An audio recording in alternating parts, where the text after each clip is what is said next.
औज़ुबिल्लाहि मिनश्शैतानिर्रजीम बिस्मिल्लाहिर्रहमानिर्रहीम। Welcome to the class of computer science for class 9th। अब तक हम लोगों ने फ़्लो चार्ट पढ़ा। फ़्लो चार्ट में हमने सीक्वेंस को पढ़ा। उसके बाद हमने फ़्लो चार्ट का जो मशरूत भाव था, मतलब उसका जो कंडीशनल फ़्लो था, उसके बारे में पढ़ा।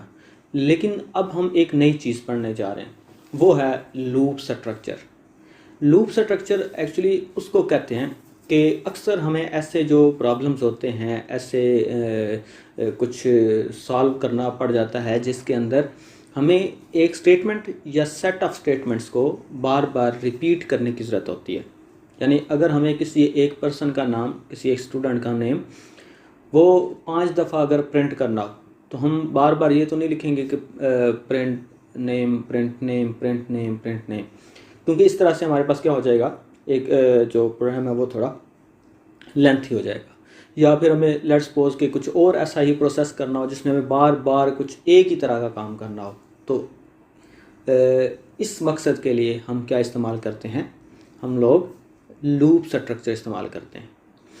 तो यहाँ पे अब हमें एक प्रॉब्लम है, एक जो नई हमारी स्टेटमेंट है प्रॉब्लम की, वो है कि हमारा जो यूज़र है वो इनपुट करे एक नंबर,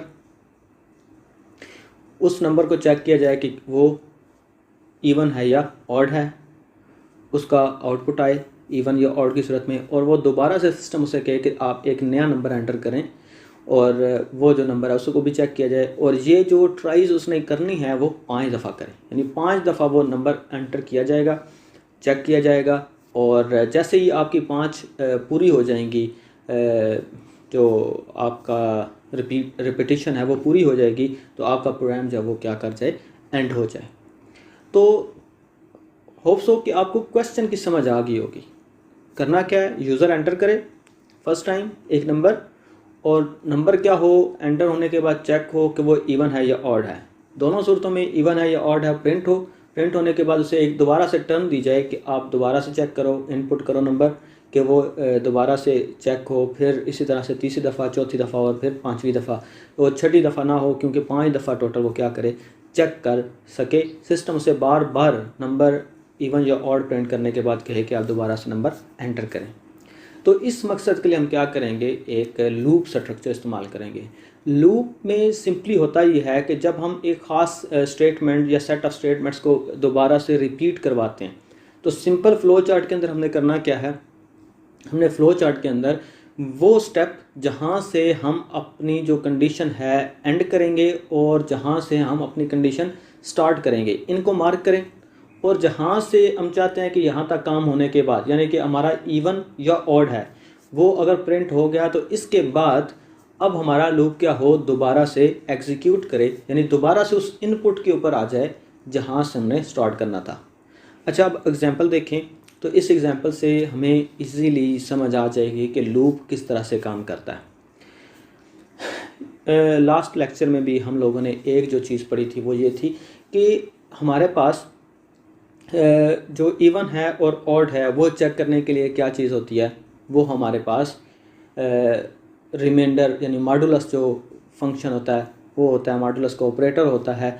और वो मॉडुलस ऑपरेटर क्या करता है, मॉड ऑपरेटर क्या करता है, वो चेक करवा देता है हमें कि ये इवन है या ऑड है। यानी वो हमारी इस तरह से हेल्प करता है कि अगर हम इवन चेक करना चाहते हैं तो हम क्या करते हैं कि वो नंबर मॉड 2 यानी कि वो डिवाइड करेगा, और रिमाइंडर में हमारे पास क्या, वो हमें एक्चुअली रिमाइंडर देता है। रिमाइंडर में अगर हमारे पास क्या बच जाता है, 0 बच जाता है तो इवन होगा, और अगर 1 बच जाता है तो वो ऑड होगा। तो इस तरह से हम लोग चेक कर सकते हैं, क्योंकि लास्ट लेक्चर के अंदर आप इस चीज़ को सीख चुके हैं कि हमारा इवन या ऑड किस तरह से होगा।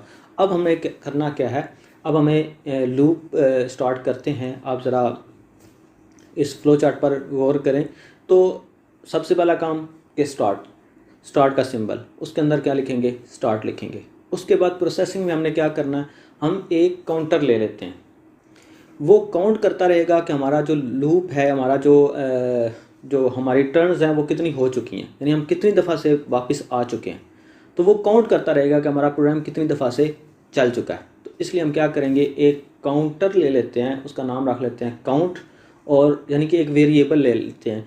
ये वेरिएबल है जिसके अंदर हम काउंटर्स की तादाद को क्या करते रहेंगे, काउंट करते रहेंगे, और स्टार्ट में उससे इनिशियलाइज़ करवा लेते हैं, यानी स्टार्ट के अंदर उसे क्या कर लेते हैं, उसके अंदर 0 स्टोर करवा लेते हैं। यानी कि हम क्या इस्तेमाल करेंगे, सिंबल प्रोसेस का, क्योंकि हमने जहाँ पे भी किसी भी वेरिएबल के अंदर हमने कोई भी वैल्यू स्टोर करवाने की कोशिश की है तो उसे प्रोसेस के सिंबल के अंदर ही हमने ज़ाहिर किया है।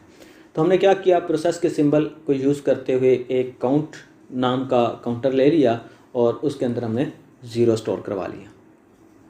अब उसके बाद आगे फ्लो लाइन, अब हम वो नंबर इनपुट करवाएंगे जिसको हम चेक करना चाहते हैं क्या वो इवन है या ऑड है।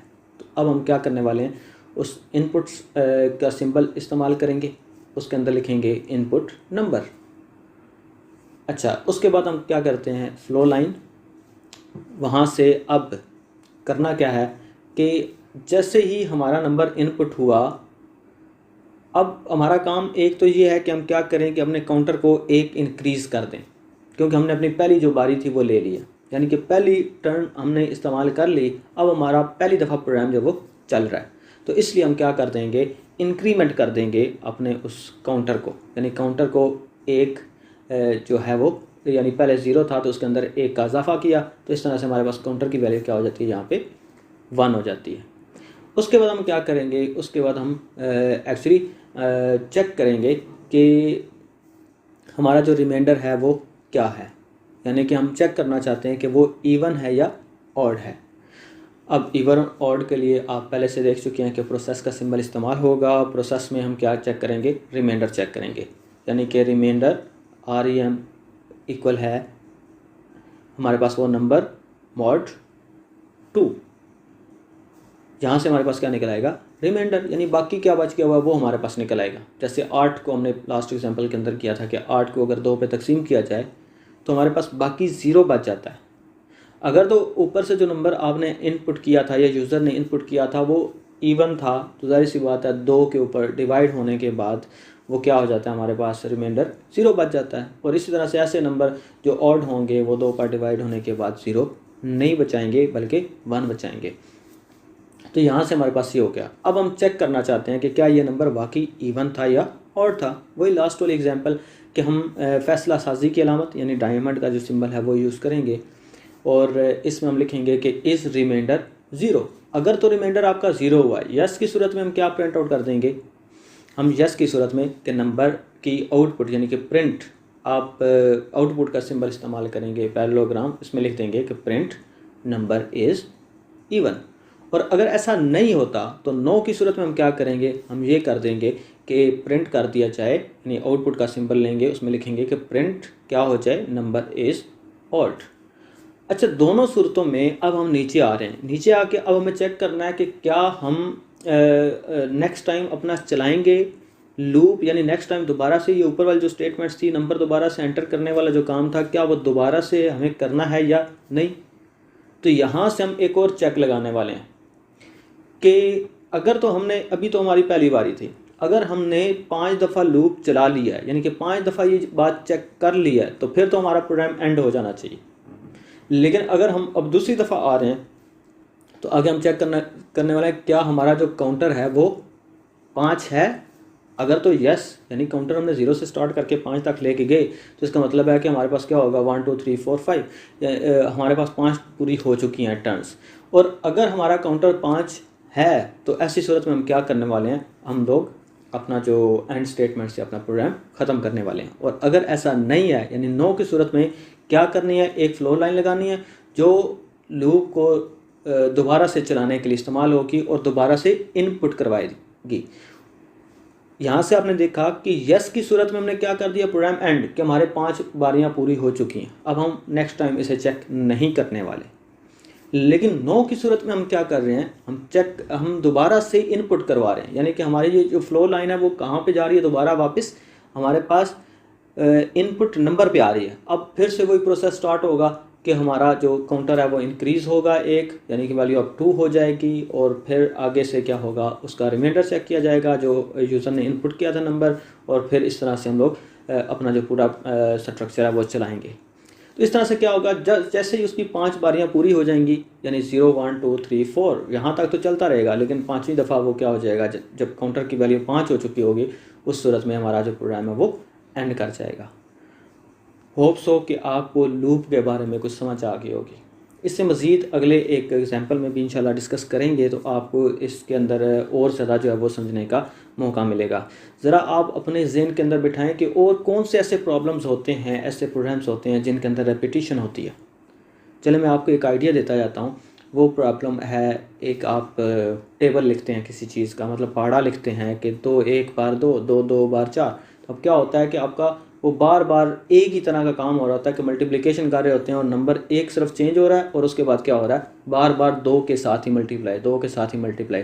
तो ऐसे जो काम होते हैं उनको करने के लिए हम क्या इस्तेमाल कर सकते हैं, हम लूप इस्तेमाल कर सकते हैं, जिससे हमारा जो प्रोग्राम है वो बहुत शॉर्ट हो जाता है और थोड़ी सी कोडिंग से हम क्या कर सकते हैं, बहुत ज़्यादा जो काम है वो कर सकते हैं। उम्मीद करता हूँ कि आपको लूप के बारे में कुछ नो होगी। जब आप प्रैक्टिस करेंगे, आप बार बार इसको देखेंगे, इसे समझने की कोशिश करेंगे, तो इंशाल्लाह आप बहुत अच्छी तरह से समझ सकेंगे।